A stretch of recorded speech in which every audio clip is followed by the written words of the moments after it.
অর্জুন সিং, তারপরে উনি একটা দল বদলের চলে গিয়েছিলেন। অনেকে করেছেন।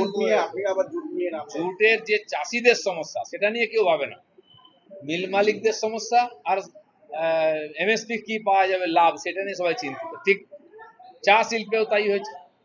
চা কেন বাগান বন্ধ হয়ে যাচ্ছে, চিন্তা নেই। চিন্তা যারা ব্যবসায়ী, যারা পড়ে দালাল, যারা চাষ না করে টাকা কামাচ্ছে তাদের নিয়ে চিন্তা, আর তারা সাবসিডি কি পাওয়া যাবে তাই নিয়ে চিন্তিত। চাষিরা যদি চাষ বন্ধ করে দেয় সবই বন্ধ হয়ে যাবে। তা আমাদের বেসিক চিন্তা এটা, বাংলার বড় একটা অর্থকরী ফসল হচ্ছে চায়ের পরে পাট এবং ধান, এসব কটা সমস্যার মধ্যে আছে। যতটা সম্ভব চাষিদের সমস্যা দূর করার জন্য আমরা এসেছি। একটা তো গুঞ্জন চলছে যে 21শে জুলাইয়ের মধ্যে আপনাকে দেখা যাবে।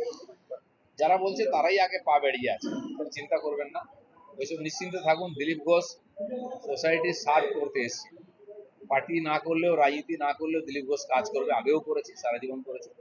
যারা রাজনীতি করে, রাজনীতি কোথায় পৌঁছতে পারে, তারা যারা একাধিকবার দল বদল করেছে তারা টেস্ট জানে, তাদের জন্য সম্ভাবনা আছে।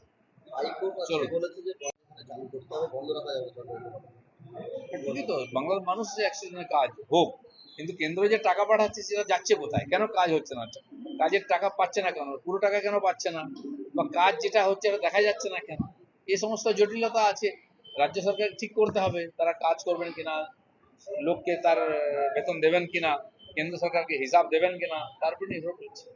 মহেশতলায় কোর্টের নির্দেশে আজকে শুভেন্দু অধিকারী যাচ্ছিল, তখন তাকে চোর চোর স্লোগান দেওয়া।